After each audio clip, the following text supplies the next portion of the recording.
సుదీర్ఘకాలం ఉన్నటువంటి నేపాల్‌కి సంబంధించినటువంటి నేపాల్ కాంగ్రెస్ పార్టీనో, నేపాల్ కమ్యూనిస్ట్ పార్టీనో వాళ్ళందరిని ఓడించి ఒక కొత్త పార్టీ పెట్టి అధికారంలోకొచ్చినటువంటి బాలెన్ షా ఇప్పుడు కీలకమైనటువంటి సంస్కరణలు తీసుకొస్తున్నాడు.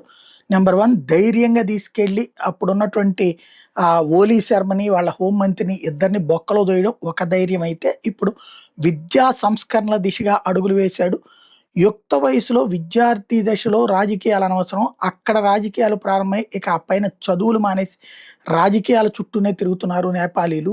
వాస్తవంగా భారత్ లాంటి చోట్లన స్కూళ్ళల్లో, కాలేజీల్లో నిషేధించారు. యూనివర్సిటీల దగ్గర రాజకీయాలు ఉన్నాయి గానీ స్కూళ్ళు, కాలేజీల దగ్గర లేవు.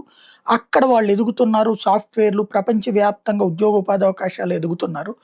ఎక్కడైతే యూనివర్సిటీలు వచ్చిందో వాళ్ళ నుంచి అక్కడ రాజకీయ నాయకులు అవుతున్నారు గానీ అక్కడ ఎదగట్లేదు. కాబట్టి నేపాల్‌లో స్కూల్ దశలో, కాలేజీ దశలో ఎన్నికల్ని నిషేధిస్తా నిర్ణయం తీసుకున్నాడు.